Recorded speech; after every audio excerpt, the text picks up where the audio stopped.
Now the last thing I need to do though is skin this guy to the skeleton, and I'm going to save, not over my bot. Let me save as. Let me find the thing. I know you can't see this, so I'm just going to call this rigging one. Um, I have to tell it to, attach to the rig. So what I do Hmm. is I select the mesh, I select the bones, and I choose object, parent, and then it's these, or control P will get you here. Armature deform, and then you can choose which type you want. I like using the one called with empty groups, and then I manually assign which verts to which bone I want because it's so simple, compared to some, really complex rigs. And the groups are already there. So if I hit with empty groups, what it'll do is make a group for each bone, and then what I have to do manually is tell it like which verts move with which bone. And it's in this case it's very very simple. Uh, I can select him and I go into edit mode, and then I over here in my object data properties, the little green inverted triangle, there's all the groups. So you'll see there's a group for each bone, and I basically just have to select each one, select verts, and hit assign, and basically say like what moves with what. So if you started like really simply, you could select all of it and just assign it all to like the hips or the spine Hmm. or something, and then uh, like if I just hit assign here, now the only bone that really affects this whole rig is the root. Um, and to test it, instead of edit mode on the skeleton, you have to choose pose mode or control tab to get you there. Um, and in pose mode, when you select the bones, they light up in blue. And now you're kind of simulating what it would be like, if this thing To actually rotate them, and yeah. rotated. So yeah, he just moves with the skeleton in full. Um, Yeah, if you do actually weight the different parts, like that will have an impact in hubs because we do a very simple. I struggle to even call it IK, but like very simple movement. So like when your head rotates, your body will slightly lag behind it. So um, I don't know if people have seen the card avatar you made. That's the reason it happens to kind of twist.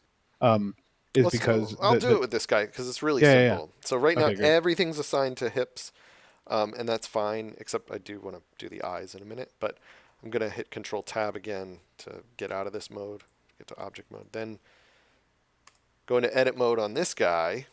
Look at him from one of the sides. I'm gonna go into wireframe so that I can select just with a big box. And I'm gonna select like everything from here up for the head. I don't know about Hmm. that. I don't know about this guy. I don't want that. Just like all that. And I'm going to assign all these verts to the head.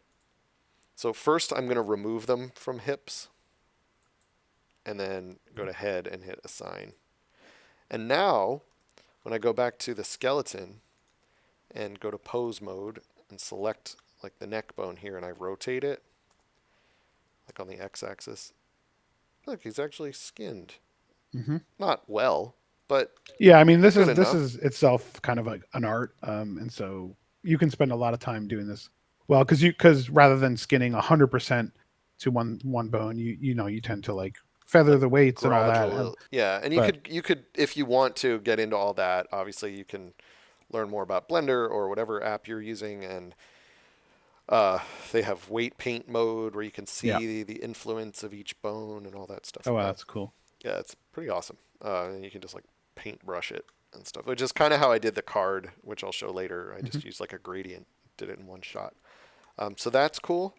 Um, and then the other thing I'll do is assign the eyes not to the hips or the head, but to the actual eye bones, and they'll move with the head since the head bone moves the eye bones. So uh, Yeah, I mean this is pretty that's simple. the reason they're in a hierarchy. I mean the hierarchy does affect everything downstream, but Now, weighting the different pieces separately is going to allow you to I'm hubs to actually control I'm it gonna leave the differently. white part assigned to the spine or the head. Actually, I want them Mm. to head. So let me Control L those guys and remove them from hips. And All right, because instead, you only want the pupils to move as part of the animation. yeah, actually, I think they were already assigned to the head.